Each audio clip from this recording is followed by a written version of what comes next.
Olá, pessoal! E aí, o que vocês acham? É possível realizar consultas médicas durante o horário de trabalho? Vocês acham que sim? Vocês acham que não? E se for sim, será que há algum limite que a lei impõe para a quantidade de consultas a cada 6 meses, a cada ano? Vem comigo nesse vídeo para descobrir todos os detalhes sobre esse assunto.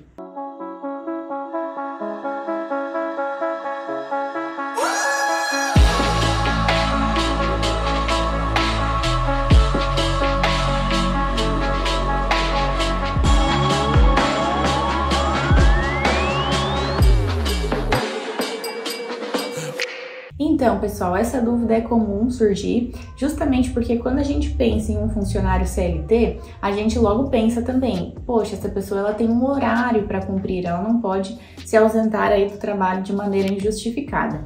Então, justamente, é interessante a gente entender melhor essa consulta médica que a gente conversou aqui no começo do vídeo, para ver se de fato ele pode se ausentar e não vai ter nenhum prejuízo no seu salário, porque a gente sabe pessoas que são empregadas, que faltam ao trabalho de maneira injustificada, elas podem inclusive sofrer um desconto no seu salário. Então, vamos entender melhor essa situação da consulta para que isso não aconteça com você, tá certo? Para a gente então responder de maneira mais precisa essa pergunta a respeito das consultas médicas, é importante a gente entender que tipo de consulta que essa pessoa vai realizar, porque existem 2 tipos. A primeira, aquela consulta que é pré-agendada, muitas vezes com um médico um pouco mais especialista no assunto, que há necessidade de ir até o consultório dele. Então, essa primeira consulta é pré-agendada, já com horários definidos. E existe também o segundo tipo de consulta, que é justamente aquela consulta emergencial, aquela necessidade urgente de comparecer em um pronto-socorro, em um posto de saúde, do Sistema Único de Saúde. Então, situações emergenciais. Existem esses 2 tipos. Vamos começar então pela consulta emergencial. Nesses casos, é sim possível que o trabalhador ele se ausente do trabalho para comparecer nesse momento de consulta emergencial, então num pronto-socorro, um atendimento imediato, urgente que ele está precisando. E aí o segredo é, quando esse atendimento estiver sendo finalizado, solicite ao médico que lhe atendeu um atestado médico, né, durante o período que você esteve em atendimento, porque logo na sequência você vai entregar esse atestado médico para a empresa para justificar a sua ausência no trabalho durante aquele período. E aí, com esse atestado médico sendo entregue para a empresa, nada pode ser descontado do seu salário. Então, para consultas emergenciais, pronto-socorro, né, que é necessário, é urgente, é imediato, o funcionário ele pode sim se ausentar do trabalho e logo na sequência ele entrega esse atestado. Inclusive, pode acontecer de após essa consulta com o médico, ele recomendar um período de afastamento para aquele funcionário, né? Pode ser que esse afastamento seja maior ou menor do que 15 dias. E a gente já sabe que quando um atestado é menor do que 15 dias, a responsabilidade de pagamento é da empresa. Agora, quando a gente chega em um período maior do que 15 dias, aí sim a gente encaminha esse funcionário também para um benefício do INSS, tá certo? Agora vamos então voltar para aquele primeiro tipo de consulta, né? As consultas médicas que são pré-agendadas, claro, elas também são necessárias, mas essa sim a gente precisa prestar um pouquinho mais de atenção, porque precisa existir uma conversa entre a empresa e o empregado, justamente para verificar a possibilidade de se ausentar, precisa ser avisado, é uma coisa que não é urgente, imediata, então pode haver esse tipo de conversa, de combinado entre a empresa e o empregado. Claro que existem algumas exceções a essa regra, então a lei prevê algumas consultas que realmente é garantido que o empregado ele pode faltar ao trabalho sem que haja qualquer tipo de desconto. Vamos então a elas.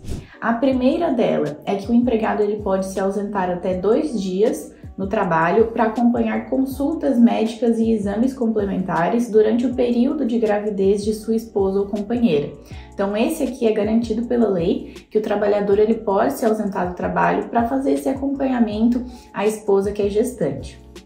Segunda exceção também aqui prevista em lei é que ele pode se ausentar 1 dia por ano para acompanhar o filho de até 6 anos em uma consulta médica. Então ele pode também se ausentar para acompanhar justamente o filho que é muito pequeno, não existe a possibilidade de ir sozinho numa consulta médica, né, até os 6 anos de idade. Então também garantido por lei que essa ausência não pode ser descontada do salário do funcionário. Temos também aqui as faltas ficam justificadas quando forem até 3 dias a cada 12 meses de trabalho, em caso de realização de exames preventivos de câncer devidamente comprovado. Então, claro, o funcionário sempre vai ter que comprovar que ele se ausentou por aquele motivo que ele está falando, né? Então, sempre pegar atestados médicos para justificar que esteja escrito, né? Olha, ele compareceu para realizar esse tipo de exame, ele compareceu para realizar esse tipo de consulta, e nesse caso aqui, de exames e consultas preventivas para o câncer, até 3 dias a cada 12 meses. Existe também mais uma exceção que é justamente para as empregadas gestantes. Essas empregadas gestantes, elas podem ser dispensadas do horário de trabalho pelo tempo necessário para a realização de no mínimo 6 consultas médicas e outros exames complementares durante o período de gestação, tá certo?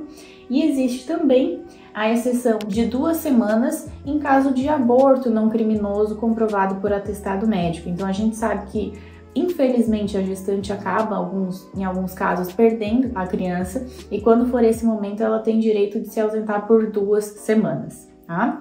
E uma última exceção também que eu quero trazer aqui no vídeo, né, que é interessante a gente saber, é que o funcionário ele pode se ausentar por 1 dia a cada 12 meses de trabalho em caso de doação voluntária de sangue. Então, novamente, tudo isso sempre comprovado. Sempre peguem atestados de que vocês foram nesse local para justificar a sua ausência, mas em caso de doação de sangue, pode se ausentar por 1 dia e não vai haver qualquer tipo de desconto. Portanto, pessoal, definido então qual o tipo de consulta que você vai realizar, se é emergencial ou então se são aquelas pré-agendadas, já organizadas, vocês conseguiram entender qual é a dinâmica, né? E, claro, muito importante, sempre um atestado médico para justificar essa ausência, né? A gente sabe que muitas vezes uma conversa pode resolver entre o empregado e a empresa, mas isso nunca dispensa a necessidade de seguir a lei e apresentar um atestado médico, pois essa é a maneira correta de se proceder nessas situações de ausência em razão de consulta médica. Tá ok? Espero que vocês tenham gostado do vídeo, conseguiram pegar aí quais são os direitos, né, de se ausentar do trabalho para consultas médicas, para doação de sangue, em caso de gestação. Trouxe aqui vários exemplos e exceções, né, de que não pode haver o desconto, e é justamente a lei, ela autoriza que seja feita essa ausência, né, que haja essa ausência no trabalho para que a pessoa compareça nessas ocasiões. Tá certo? Espero que vocês tenham gostado então do vídeo. Se vocês gostaram, curtam, comentem aqui embaixo, se inscrevam também no nosso canal e ativem as notificações para ficar por dentro dos próximos vídeos.